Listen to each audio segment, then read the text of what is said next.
প্রিয় শিক্ষার্থীরা, আশা করছি সবাই ভালো আছো। আজকে ষষ্ঠ শ্রেণীর ইংরেজি ক্লাসে তোমাদের সাথে আমি আছি Afroza Hashem.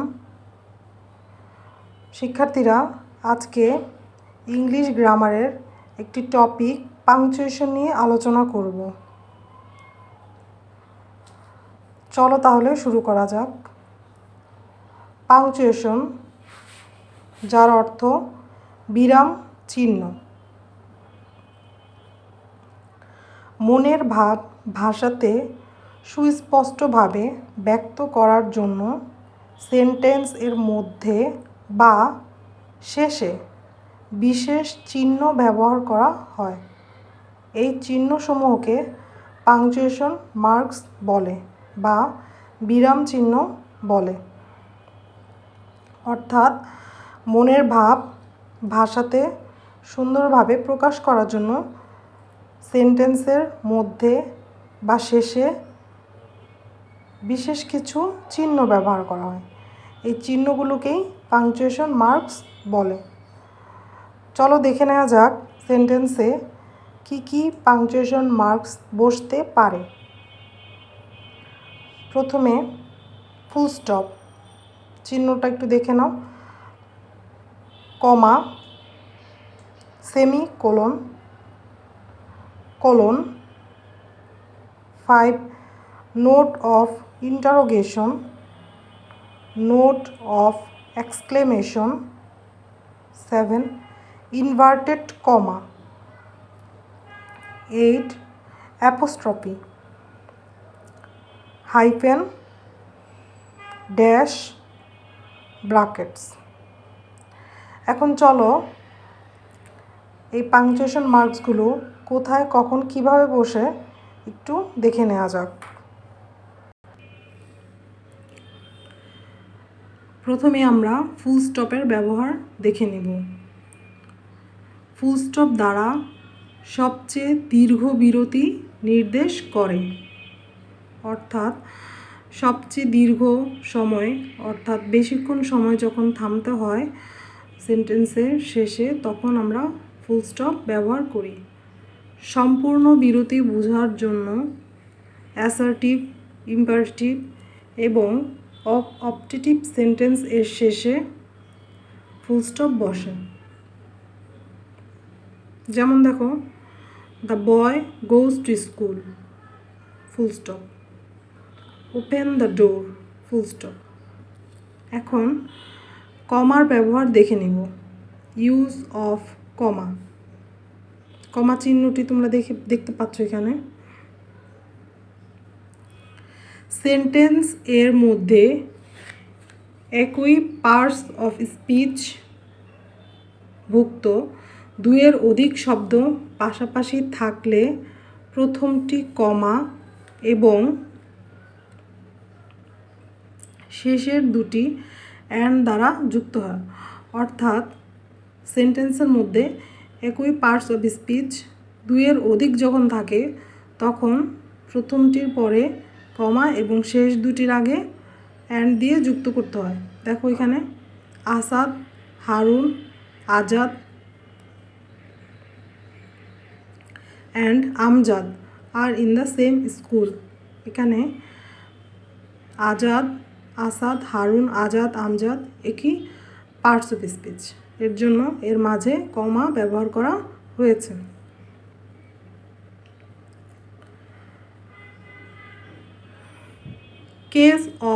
Case in apposition এর পূর্বে এবং পরে কমা বসে।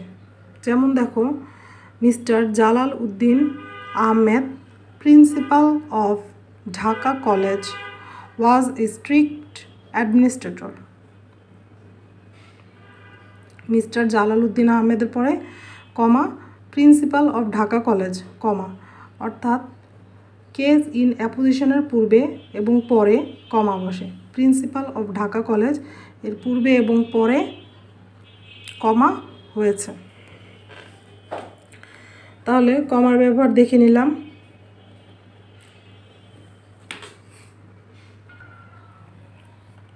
শিক্ষার্থীরা, কমার আরেকটি ব্যবহার আমরা দেখে নিব। ডিরেক্ট স্পিচ এ রিপোর্টিং ভার্বের পর কমা বসে। যেমন দেখো, he said I shall go, he said I shall go, reporting ভার্বের পরে কমা বসেছে। এরপরে দেখো, অ্যাডজেক্টিভ বা অ্যাডভার্ব ফ্রেজ কোনো সেন্টেন্সের প্রথমে থাকলে, তারপর এবং এর মধ্যে থাকলে উভয় পার্শ্বে কমা বসে। যেমন দেখো, he is so far a good boy.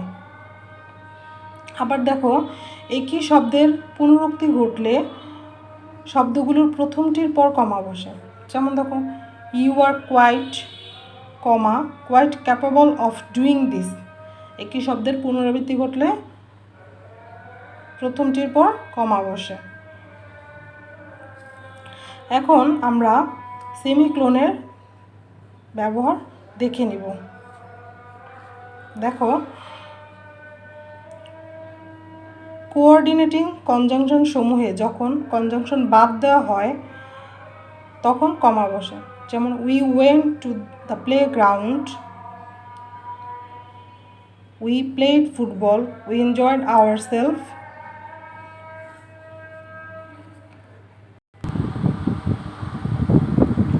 দেখো, এখানে কনজাংশন সেন্টেন্সের মাঝে কনজাংশনগুলো বাদ দেওয়া হয়েছে এবং এর পরিবর্তে সেমিকোলন ব্যবহার করা হয়েছে। এখন আমরা কোলনের ব্যবহার দেখে নিব। সেমিকোলনের চেয়ে অধিক সময় বিরতি নির্দেশ করতে কোলন ব্যবহৃত হয়। অর্থাৎ দেখো, পূর্ববর্তী কোনো সেন্টেন্সের বিষয়ে কোনো উদ্ধৃতি, উদাহরণ ও ব্যাখ্যার পূর্বে কোলন বসে। যেমন, explain the sentence colon, sweets are the uses of adversity, there are two kinds of boys colon বসেছে। ডায়লগ বা ড্রামাতে বক্তার নাম এবং তার কথার মধ্যে কোলন বসে।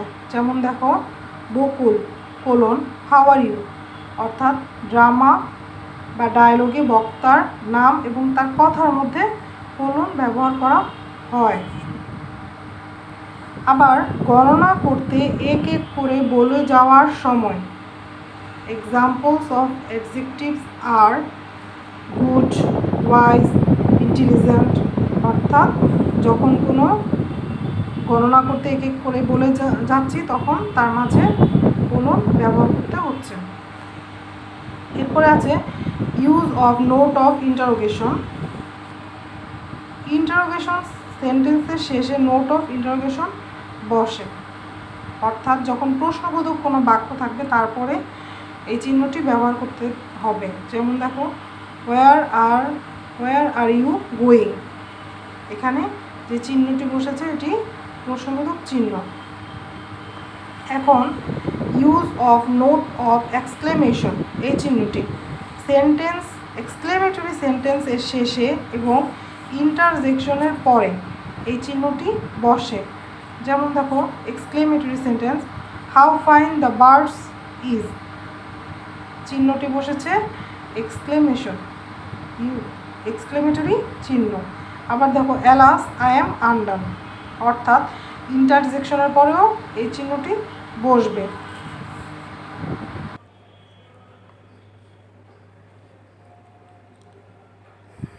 Use of inverted comma, use of inverted কমা।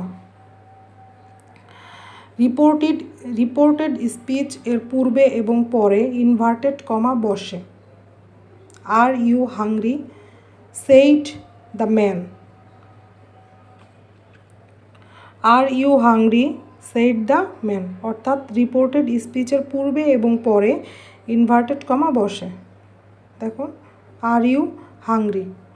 এরপরে কোনো নাম বা শব্দ উদ্ধৃত করতে, কোনো নাম বা শব্দ উদ্ধৃত করতে, যেমন দেখো, হ্যামলেট, এই নাম যখন উদ্ধৃত করছে তখন ইনভার্টেড কমা বসে। Hamlet is written by William Shakespeare. Hamlet inverted কমার ভিতরে। এরপরে ইউজ অফ অ্যাপোস্ট্রফি। পসেসিভ কেসে অ্যাপোস্ট্রফি ব্যবহৃত হয়। যেমন, this is Rahim's book, Rahim's apostrophe ব্যবহার করা হয়েছে। এরপরে কোনো শব্দের অক্ষর বাদ দিলে সেই স্থানে অ্যাপোস্ট্রফি ব্যবহৃত হয়। কোনো শব্দের কোনো অক্ষর যখন বাদ দেয় তখন অ্যাপোস্ট্রফি চিহ্নটি ব্যবহার করতে হয়। যেমন হোয়াটস দ্য ম্যাটার, অর্থাৎ হোয়াট ইজ, এখানে আই অক্ষরটি বাদ দেওয়া হয়েছে, এজন্য হোয়াটস অ্যাপোস্ট্রফি ব্যবহার করা হয়েছে। অক্ষর বা সংখ্যা এর প্লুরাল করতে অ্যাপোস্ট্রফি ব্যবহৃত হয়। Use of hyphen, compound word এর বিভিন্ন অংশ যুক্ত করতে, যেমন father in law, mother in law, এগুলোর ক্ষেত্রে হাইফেন ব্যবহার করা হয়। এরপরে ইউজ অফ ড্যাশ,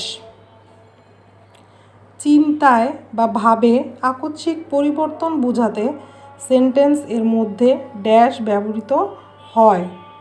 যেমন দেখো, if I had not lost all my wealth but why think of the past, চিন্তায় বা ভাবে আকস্মিক পরিবর্তন বোঝাতে সেন্টেন্সের মধ্যে ড্যাশ ব্যবহৃত হয়। ওয়ার্ডস ইন অ্যাপোজিশন নির্দেশ করতে, he sold many things, land, furniture, এখানে ড্যাশ ব্যবহার করা হয়েছে। আবার সেন্টেন্সের মধ্যে কোনো অসংলগ্ন অংশ ঢোকার আগে এবং পরেও ড্যাশ ব্যবহার করা হয়। যেমন all the man both rich and poor will die, অর্থাৎ কোনো অসংলগ্ন অংশ ঢোকার আগে এবং পরে ড্যাশ ব্যবহার করা হয়।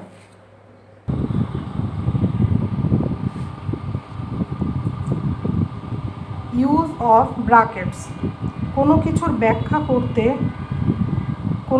ব্যাখ্যা করতে বা প্যারেনথেসিস বোঝাতে ব্র্যাকেট ব্যবহৃত হয়। যেমন দেখো, I have lost all, I had 10,000 টাকা উইথ মি, যখন ব্যাখ্যা করা হচ্ছে তখন ব্র্যাকেট ব্যবহার করা হচ্ছে। এখন আমরা কিছু ইউজ অফ ক্যাপিটাল লেটার্স দেখে নিব, কারণ পাংচুয়েশন করতে গেলে আমাদের ক্যাপিটাল লেটারও ইউজ করতে হয়। যেমন দেখো, প্রত্যেক সেন্টেন্স এর প্রথম ওয়ার্ডটি ক্যাপিটাল লেটার দিয়ে শুরু করতে হয়।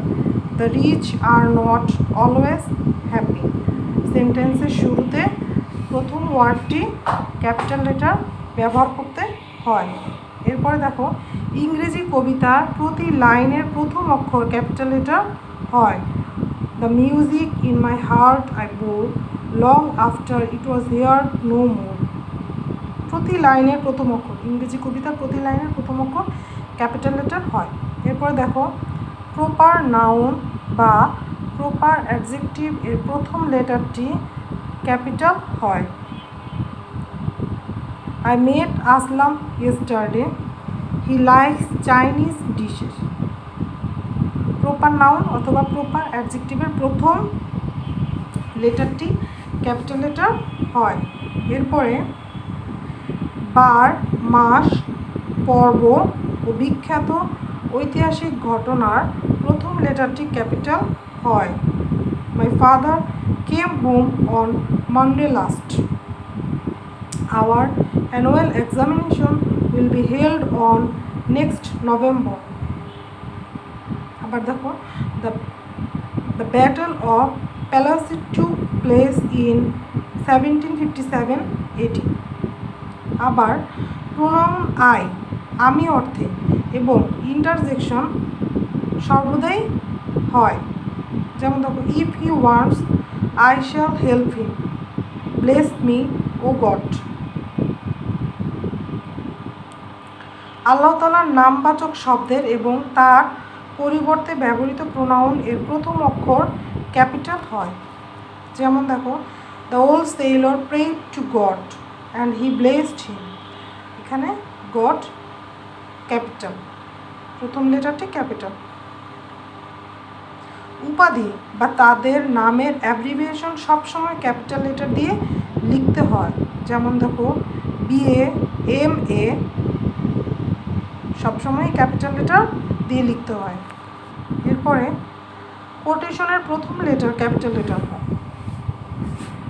The headmaster said to the student, "You should obey your parents." দেখো কোটেশনের প্রথম লেটারটি ক্যাপিটাল লেটার। এরপরে চিঠিপত্রের সম্বোধন করতে ক্যাপিটাল লেটার ব্যবহৃত হয়। যেমন দেখো my dear mother, dear sir, যে কোনো সম্বোধন, চিঠিপত্রের যে কোনো সম্বোধন ক্যাপিটাল লেটার হয়। পুস্তক বা পুস্তিকার নামের প্রথম লেটার ক্যাপিটাল হয়। যেমন দেখো দ্য কোরআন, দ্য অবজারভার, যে কোনো পত্রিকা অথবা বই তার প্রথম অক্ষর ক্যাপিটাল লেটার হয়। ব্যবসায়, শিক্ষা প্রতিষ্ঠানে, উপাসনালয়, সমিতি ও দলের নামের প্রত্যেক ওয়ার্ডের প্রথম লেটার ক্যাপিটাল হয়। ব্যবসায়, শিক্ষা প্রতিষ্ঠানে, উপাসনালয়, সমিতি ও দলের নামের প্রত্যেক ওয়ার্ডের প্রথম লেটার ক্যাপিটাল হয়। Dhanmondi girls school, the advance publications, শিক্ষা প্রতিষ্ঠানে পঠিত ভাষা সংক্রান্ত বিষয়সমূহের প্রথম লেটার ক্যাপিটাল হয়। যেমন ইংলিশ, বেঙ্গলি, ফ্রেঞ্চ, কিন্তু অন্য বিষয়ের ক্ষেত্রে স্মল লেটার হয়। যেমন দেখো ফিজিক্স, কেমিস্ট্রি, বায়োলজি। তবে সাবজেক্ট ইন এক্সামিনেশন বোঝাতে ভাষা ছাড়া অন্য বিষয়ের প্রথম লেটার ক্যাপিটাল হতে পারে। যেমন he has passed in history but failed in mathematics.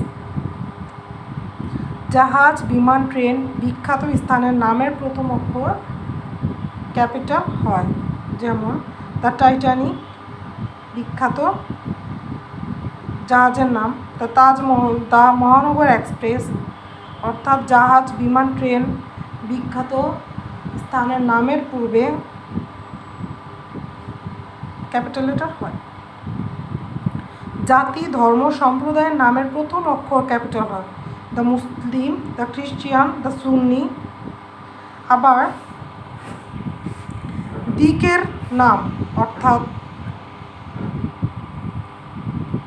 North, south, east, West প্রথম অক্ষর স্মল লেটার হয়, কিন্তু যখন ভৌগোলিক রিজন, এরিয়া এর সাবস্টিটিউট হিসেবে বসে তখন তাদের প্রথম অক্ষর ক্যাপিটাল হয়। যেমন দেখো the sun rises in the east, small letter, কিন্তু he spend his whole life in the East, তখন ক্যাপিটাল লেটার হবে। অচেতন পদার্থকে পার্সোনিফাই করলে অর্থাৎ পদার্থ হিসেবে ব্যবহার করলে তার প্রথম লেটার ক্যাপিটাল হয়। যেমন দেখো ও ডেথ, অচেতন পদার্থকে পার্সোনিফাই করলে তখন তার প্রথম লেটারটি ক্যাপিটাল হয়। শিক্ষার্থীরা আজকে তাহলে এ পর্যন্তই।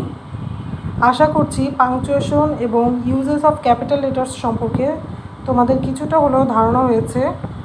ধন্যবাদ।